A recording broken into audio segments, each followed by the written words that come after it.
Yeah. I got your message. What do you want? Well, it's not about what I want. It's about what you want. Because it's something new and it's something that I'd never come across before. It's just like an extra little icing on the cake. It's interactive like a video game, so you get to choose the destiny of these characters, which I think is really cool. You never know just how it's going to turn out.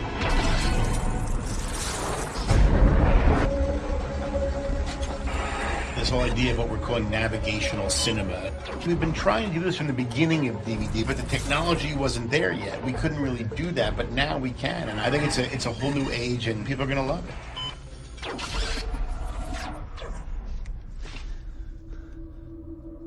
It was a completely new concept to me, actually. It did baffle me a little bit. What the hell? Yeah, it wasn't in the script that I agreed to do. And when I got out here, they're like, oh yeah, no, there's like, another 50, 60 pages. I didn't even know what branching was at the time. What exactly is branching? It's kind of like a pebble in the river theory, where you throw a pebble in the water and the ripples kind of cover the whole lake. You're prompted to make choices of story points and character decisions during the course of the movie.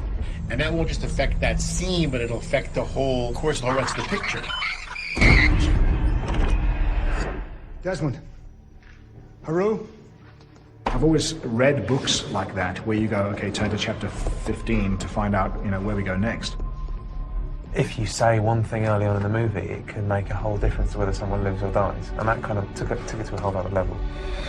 I thought that's kind of an interesting thing to be involved in. The navigation is really intuitive, and it's fun. You're not seriously suggesting that we all split up in a haunted house, are you? There's 96 possible permutations on the story. I mean, all controlled by the viewer. I mean, 96 ways the story could end. I think that's wild. So what's it gonna be? I'm coming with you.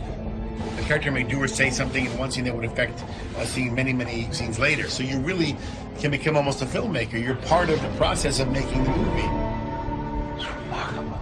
Giving your audience an option of what could happen, I think is just going to excite people. It's all about content. It's all about having more and more of a choice for the viewer, and I think that's the way it's going to go, and I think it's great. I think it's fantastic. Obviously, it gives me an alternate ending.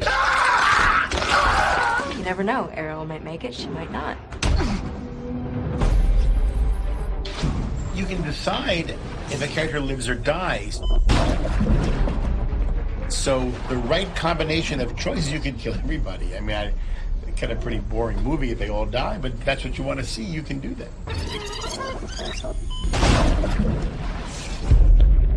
One of our sequences is going to be pretty cool. It's pretty amazing. I really wish that was in the movie so people would see it, but some people may not even look at the branching, which you'd be losing out on. Gotta look at the branching. I think it gave us all sorts of possibilities that we hadn't seen before and that you wouldn't normally get as an actor. Don't move. I'm not going anywhere until I figure out what's going on. There are various ways that you'd behave that the character wouldn't necessarily if you just keep watching the movie as a whole, but he suddenly turns slightly evil, or you get to die several times in different ways, and of course that's always exciting. Come on, let's go. It happens, I guess. But it's cool.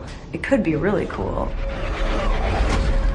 I think it's about time that we need to be doing something different in the film industry and, pushing the boundaries. This whole idea of what we're calling navigational cinema. I mean, you may think you've seen an effect like this before, but nothing really like this. This is the first time it's ever really been done before. I mean, it's a whole new idea. As confusing as it is for us to shoot it, it's also kind of fun to see how it's gonna piece together in the end. It's nice to be a part of something that's right at the beginning of that process, Just gotta find a way out of this goddamn house. What do you expect when you're working on something like House on Haunted Hill? Guys! You know what I mean? Straight up. Guys! Help!